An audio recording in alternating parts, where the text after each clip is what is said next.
Hello everyone, it is I, Madhog, and I'm joined by Matimali, a hedonistic actor, which is currently on my left on Discord. Hi Matti. Hi, that is me. On indeed. my right, there's the Varark Varon. And Madhog's on my left, so hello there, left hog. And on the leftmost part of this circle of jerks, there's Isipal. Hi Isipal. Hello, and to me you are the one on the most left, with Matti on the right. Well, it's all a matter of perspective, isn't it? And right now, my perspective is being recorded for posterity, so meh. Okay. I also started recording just in case the second you started. Right, so before we begin this, before we return to the familiar yet tragic world of ENERGYCORE of Power, because I realized it's been 10,000 years since last we did any of this. It has been 3 years. You know what I mean, Isipal? Yes, but I don't want us to be called out for getting details wrong. We would never do that. Oh yes, because the one thing we have to be wary about is getting the ENERGYCORE of Power lore correctly. Now, actually, that's part of what I want to discuss tonight before we begin this. This will be our final journey for the Dramatis Lectio show. The writing has been on the wall for many years. It's been on an unofficial hiatus for the past 3 years. 3 years, Isipal, yes, I know. And honestly, I never thought we would get back to it. I never even considered it. I just decided to set this up on a whim, because why not? Why not to give this show a proper send-off and a eulogy, as it were?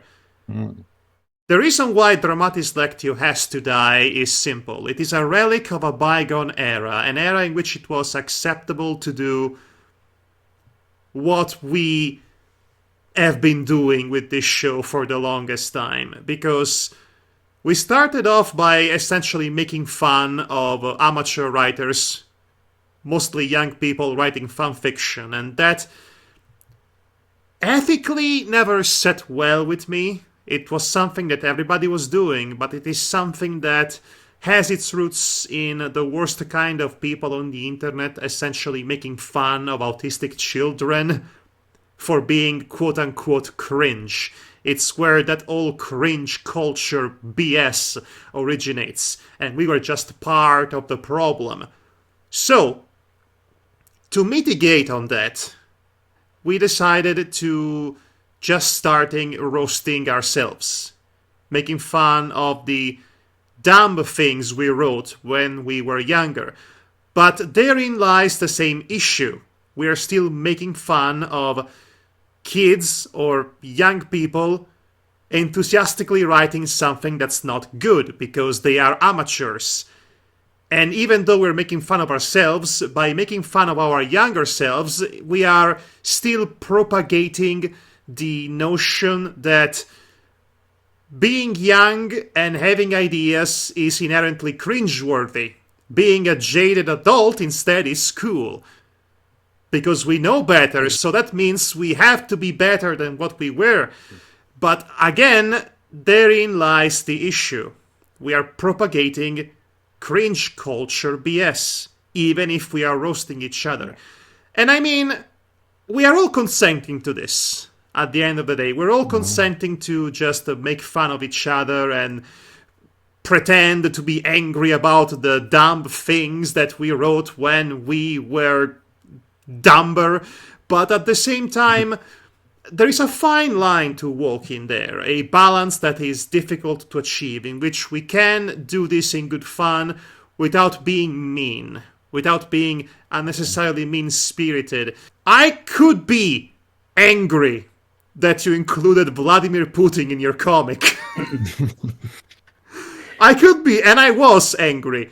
But at the same time, you were a teenager. Yes, I could be miffed that your characters seem racially or culturally problematic. But again, you were a child who didn't know any better. If there is a time in which you can make such mistakes, is when you are young. And if you don't make those mistakes, then you don't have the opportunity to learn. And so, with all that in mind, with all of that perspective, necessary perspective to keep in the back of my mind, I am going to endeavor to make an effort to be less mean-spirited or shocked or outraged by any of the things that will no doubt be idiotic and funny, unintentionally so, about the comic that we are about to reread. But I still will try to be funny.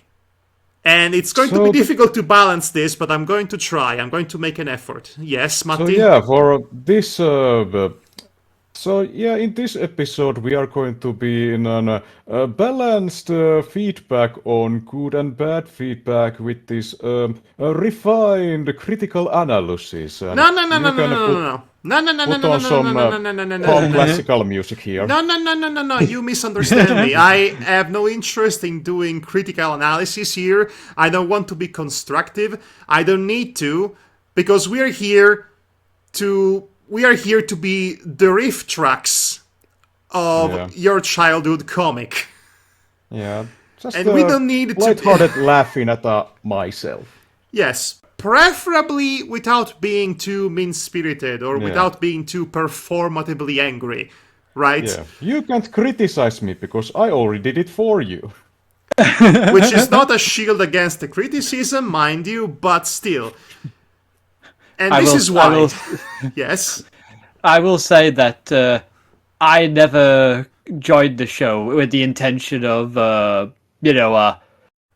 belittling or judging harshly the past sort of thing, because I've always thought the past would be something you just accept as a matter of fact, and it's more just funny in hindsight. I mean, sort of mentality I have. That's the mentality I went in with the show. I understand that, but times, regardless of intention, regardless of mentality, that's mostly what we ended up doing, because we were caught in the moment. You know, we were building on each other and reacting off of each other. We were doing bad comedy improv, and sometimes the easiest way out is the way of cringe culture BS. I mean, we should have also works from Isabel and Devard, just to be fair. I don't think any of us would want that at this point. I think we're way past that. In fact, as I said, to bring all the discussion, or I should say more the soliloquy, to back to the initial point. This is why Dramatis Lectio needs to die. This is why Dramatis Lectio will die after we're done reading the entirety of ENERGYCORE of Power. So to put a nice little bow on top of it and call it a funeral, as it were. A eulogy. To remind everyone of what we have left. So we have 6 completed issues of the ENERGYCORE of Power. Then there's the 90th issue that was left incomplete. And then there's the incomplete 2009 reboot issue. And then there's the first episode of that podcast play thing that I was trying to do, but didn't write beyond the first episode. Okay, that's a lot more than I was expecting, but okay. I don't think we want to try to, riff a podcast. I think that would be a bit messy to do on an audio format. Yeah, and plus it might get confusing if, the person who originally did it also is riffing it too. Although it would be Also- funny. It would be funny to riff on that podcast while being in character, as in the Well, the characters pod- from the comic riffing the podcast. Yeah, well, the podcast was never recorded, any of it. Oh, okay, never mind then. Just a script of it exists. I remember that I auditioned for your podcast as the voice of the Russian mobster. Vladimir Putin's best friend, apparently. Wasn't he Vladimir Lenovotsky or something? Lenkovesk. I almost got it. Okay, speaking of characters, it's a good thing that Matti somehow inexplicably has been keeping track of who plays who in this comic, Yeah. which is great. It's, it's not great for him, but I'm glad he did it. Okay, so so this is the 14th issue. Before we thus- go any further, I would just like to say that I had in the past considered of bringing my old writings from elementary school to this show, but then Oh, I no. thought about that, I would have to translate them to English. And to do that, I would have to reread them. And I remember what I wrote, and I just go, oh my god, I can't believe I did Besides, that. I do not want to make fun of a small child, even if it's you, Icy Pal. Yeah, for audience, I was 16 when I wrote this specific issue. Okay, but before we continue on, what the hell happened thus far? Because I don't remember. Does anybody remember? I actually went and rewatched the previous episode of I the really wish issue you didn't. 13. I'm a bit embarrassed by the old things that we recorded, honestly. Now that I have this new and improved woke mindset, if you will. I mean, it's still hilarious to us. Okay, so since you, Isabel, watch it all, perhaps you would like to remind the audience. Previously on ENERGYCORE Power. Go. Previously on the Energy Core Power! Chemist cured insulin boy's diabetes, turning him into Hedgehog Boy! Wait, Insulin really? That happened? What? What? Excuse me? Oh yeah. Yes, that did happen. Wait, hold on! Did you seriously have your fictional characters cure your diabetic character of diabetes? Oh yeah. Well, it will. Okay, so Yeah. I was about I mean, to... he was. Okay, so Chemist hold was on. calling for volunteers. Okay, so hold on. I was about to make fun of that, but then I realized that, oh, I see. So your self-insert character being cured, quote-unquote, of diabetes is your own way to process your grief of having diabetes. Am I, correct to assume that? Sort of, yeah. I mean, the diabetes for personally, I've been managed to keep it checked all right. If anybody can relate with the struggle of finding out that you have some sort of disability that basically changes your life when you're a teenager and dealing with it, it is me. And I can understand why you would write a story in which your self-insert diabetic character gets cured of diabetes, because it's fantasy and escapism. Now, if you were an adult writing a comic like this and suddenly diabetes is cured, I would be quite offended. But such is not the case. But yeah, anyway. plus him getting cured of that removes that one thing that made him somewhat unique. Now Yes, he's so full now it's just... character-wise. So he's no longer Insulin Boy, he's just Boy. He's Hedgehog Boy. Why is he Hedgehog Boy? I don't get it. Because he can still create all those metal needles out of his body. Okay, but why Hedgehog Boy, though? Yeah, mean, because he can create spikes around each other, and that's what hedgehogs do. They create spikes. They have... spikes around. The hedgehogs have quills, not spikes. They don't grow stalagmites on their backs. Potato, potato. Okay, It but still hurts. Icy Pal, please continue. While the now christened Hedgehog Boy is recovering in a hospital, his family comes to see him, and when Stormkiller comes to see him as well, Hedgehog Boy's father punches him in the face, and he and his two sons start kicking him while he's down, as if this was JoJo's Bizarre Adventures Part 5. Okay. And this is when we realize that the Hedgehog Boy's younger brother has gained superpowers, and he bulks up with an amazing six-pack. And he's called now Muscle Boy and joins the Energy Core of Power. Okay. Sure. Meanwhile, the evil mafia gang led by Leon... what was the name again? Lenkonevsk. Vladimir Lenkonevsk starts by preparing an ambush for Energy Core of Power, while Vladimir Lenkonevsk reminiscence of his past with Vladimir Putin, while they were smuggling advanced Dungeons and Dragons to Soviet Russia. That's Well, I'm extreme. I need everybody to understand. Everybody to understand that the reason, I think one of the key reasons we stopped reading Energy Core of Power was because the whole Vladimir Putin affair, that was just right before the invasion of Ukraine began.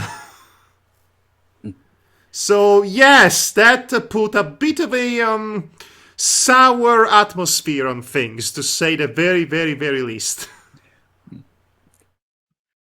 Yes, so and just so we are clear, Vladimir Putin can go fuck himself. Just so we are all clear on where we stand politically. Can you assure me that we'll never see him again? Yeah, we never see him again. Thank God. Okay. And let's pretend that never happened.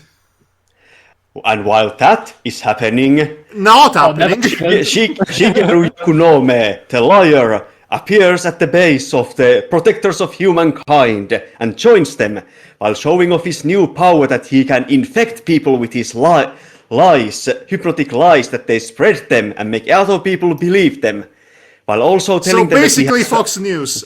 Got it. While also asking them that since he has family back at Japan, he wants to go there to spend time with them every other month, which is the reason why he will only appear in every other issue. Okay, so here's the thing. I need everybody also to understand that the group, the team known as Protectors of Humankind, are supposed to be the villains. But from everything that we've heard thus far, they seem like the good guys. Join them and they give you paid vacations every 2 weeks. That seems like a fantastic deal to me. And the chemist guy, which is the leader of Protectors of Humankind, cured Insulin Boy of diabetes. What a bad guy this guy is. Wow, such detestable villainy. Helping a boy with his disability, long term. Wow! Ooh, so detestable. He wasn't aiming to cure Insulin Boy specifically. It just came to his head. Potato, Matti. Yeah. Yeah, I was trying to give some negative aspect to heroes and some positive aspects to villains, but as the series goes on, you realize that I did a too good of a job with it. No, you made the good guys the bad guys and the villains seem like the good guys. And honestly, if you were to rewrite this comic nowadays, I think you should lean more on the idea that you are writing a story about awful people being awful to each other. Really lean into that.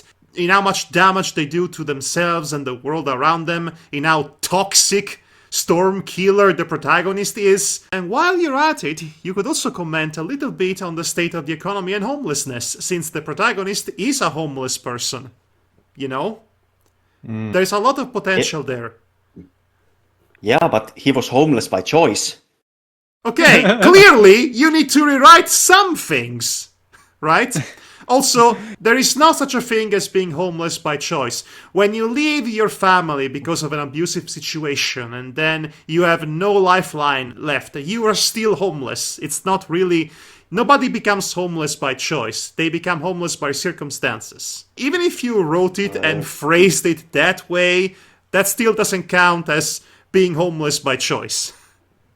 But that's why we do rewrites, right? Yeah.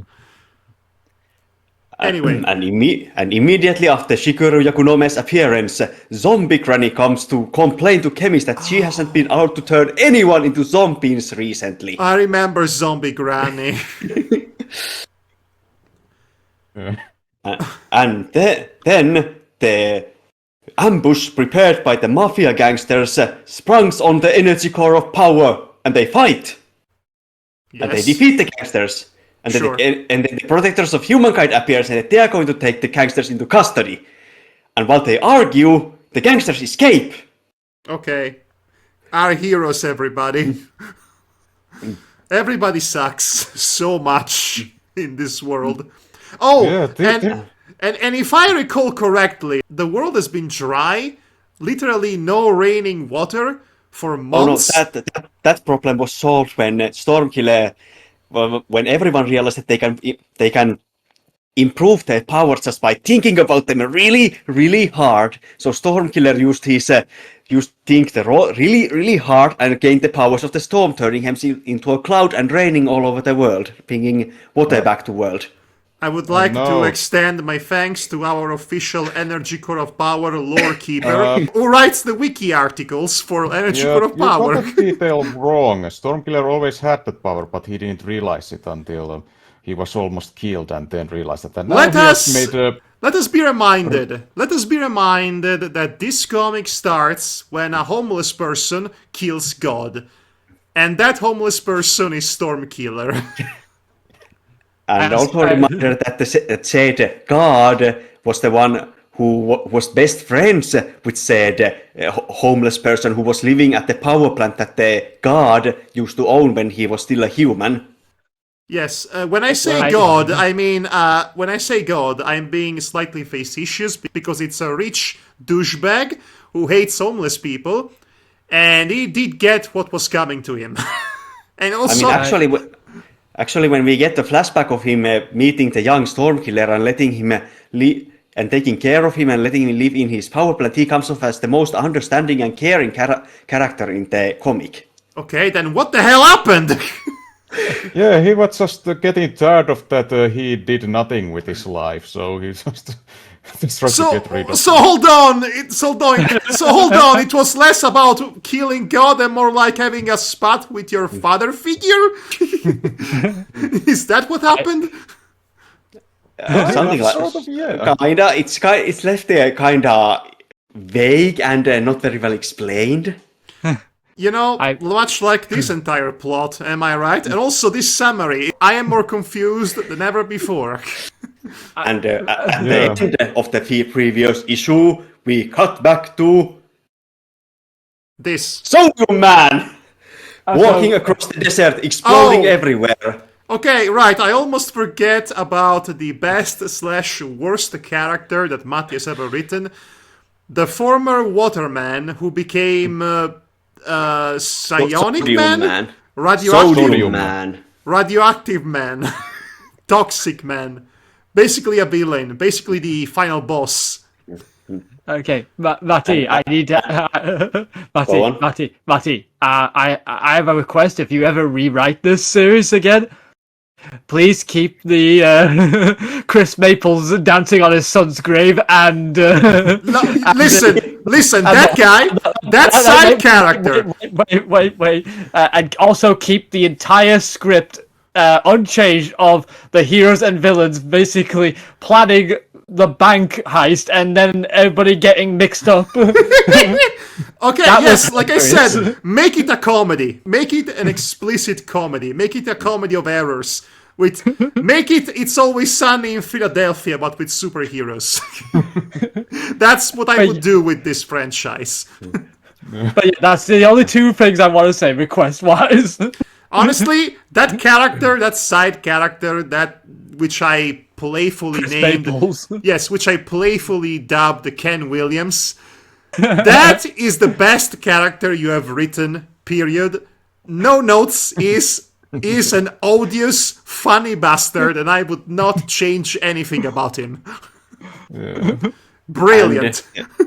And the final scene of the previous issue was Stormkiller contacting Sodium Man and talking with him, trying to make him to join the good guys again, and Sodium Man saying that he is going to come to him and get his revenge. Good. And apparently off screen he has been causing untoward destruction and mayhem while walking through the desert. It might be because he's a walking nuclear fission exploding. He's a bunch of salt that keeps exploding. Yeah, I wouldn't call because, that nuclear fission. was thought in the- I'll be honest with you, Matti. Why did you not make him Radioactive Man? Why Sodium Man? What is the connection? Radioactive Man is already copyrighted. Okay, I meant to say a Radioactive Man. Call him Plutonium Man or something. Well, it was pretty sure taught us that's- was it like in an 8th class chemistry class that if you put sodium in water, then it explodes, and we were That's demonstrated cute. it. And That's actually really, really cute. High school level chemistry, making it into your comic. That's adorable. Never mind, the Sodium Man it is. yeah. And now we are all caught up with the current events. Are we? Are we? Yes.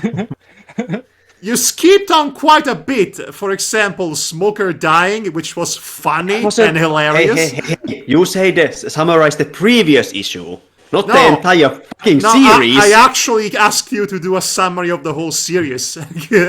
Oh gosh. It's going to be an entire podcast on itself. It might as well be at this point. Also, since we are making requests for the upcoming reboot, Matti, I would like you to keep the fact that everyone in the Protectors of Humankind absolutely hated Smoker and did not consider him even worth remembering. Okay, Smoker, if you recall, was based on a real-life bully Well, that Matti not had. everyone, because it heavily affected Pirate, who was a member. Yes, at the time, because and it was his dad. I still remember the scene. Daniel, me boy, no! His boy's name was Henry. Daniel is Chemist's real name. Henry, me boy, no! Potato. I will not remember these names. Yeah. Anyway. Where are the current... Okay, hold on, where's the mouse? Yes, current roster of the team. So there is Stormkiller, Time Empress, Hedgehog Boy, Lucky Guy, Pirate, Yeoman, and Muscle Boy. Oh Merry- my god, I completely forgot about Yo Man. Ooh, that's Oh yeah, he can... that's a use bit his of a covers to use his breakdance as a drill. Yeah. That's not great, Matti, but I will refrain from commenting too much on it because we know it's bad. It is self-evidently bad, but To be fair, Madhog, you already commented all about it when he first appeared. as I said, I am not going to do that again. I'm trying to Yeah. be more understanding and supporting to your teenage self because you were literally a teenager. So there you go. Yo Man, we have to acknowledge that Yo Man exists, and unfortunately some of us will have to voice him. Yeah, we wouldn't well, want to just be repeating of old content here. Yeah, according to the list, I'm voicing him, so yeah, no worries with you. Give him a normal voice, please, for the love Yeah. of everything that's sacred and holy. I mean, that's what he did last time anyway. He gave him a normal voice. Okay, so shall I show you what the cover of the issue number I 14 already of see Yo Man there, and that worries me. October 2005? No, that is a different guy. Oh, Yeah, he has a mustache. I guess I'm the racist one. Happens Sorry. to the best of us. Sorry. So yeah, so let me then show it. Ta-da! That's Oh wow. okay, that's a famous surrealistic painting if I ever saw one. Yeah. Oh, that that's is supposed to be a sniper rifle. Yes, It is supposed to be a sniper rifle, right? I thought it was a kaleidoscope. I honestly thought it was a gun with a scope and they would put it to themselves. Yes, that too. Is he holding the gun to his Yes. eye? Oh, Yeah, wait, it's hold on supposed to a work second. What? Hold on a second now. Why is everybody so distant? I mean, that is not how scopes work. You are not supposed to put your eye right into it. You're not supposed to put your eye into the reed of the gun itself, but here we are. Considering how he's holding that, is that the scoped bazooka? Well, it was supposed to be sniper rifle, but I wasn't very good at perspectives. Okay, Oh, so wow. You try to do perspective and foreshortening. That is very let me think. Back then, that would be very ambitious. Yeah, ambitious. That's the word I'm looking for. I will say that this cover is a distinct improvement to all the covers. You're showing steady improvement, and that's important. Keep it up. Perhaps when you're coloring character skins, you should do a bit more of study. That's all I'm going to say. These are all pastel colored, basically, so that's all the tools you had at your disposal. Yeah, what's that background supposed to be? I'm honestly confused. I think we are in the middle of somebody being hypnotized. Well, it is going to... Well, I guess I could reveal it right now that this is supposed to be a circus tent. Okay, Oh. okay. Now that you told me this is a circus tent, I can sort of infer, based on context clues, that the guy there is supposed to be on a rope? Well, kind of a supporting beam. A tent with a wooden supporting beam? I don't know how circus tents work. Well, They don't. clearly. Well, now you do. Well, they don't work with wooden beams, as far as I'm aware, but okay. Yeah, Should we only we- have pirates laser eye beams. Should we actually get into the meat and potatoes of ENERGYCORE of Power number 14? Yeah, so this issue has 119 panels crammed in 5 pages. So just so you know, so it's a pretty average length of these Hold later on. issues. 100 and how many panels again? 119. Crammed in 5 pages? Yeah, I That's was almost- very economical, you see. This is going to Back be a at- nightmare to read, isn't it? Well, back when I was younger, I had 1 panel in 1 page, so this is try to be more economical with that. Those are called page spreads. Usually. Yeah. They do Yeah, them so- for dramatic effect. Usually, but... So go to the next page, and these I'm going to zoom in, so try to quickly do that. Okay then. Yep. And here we are. You Oh play- boy, this is already close to illegible. Yeah, so Madhog, you were played Stormkiller last time. Do you still want to keep that? Oh, I am going to keep all my characters. Okay. So yeah, the Stormkiller narrates everything. Yes, I remember that. Actually, before we start, it's been a while since I gave my deep and nuanced performance as Stormkiller. Cough. Cough. I need to do a bit of a vocal Palette practice. cleanser. No, vocal practice, you see. Before a performance, actors do that. So, me.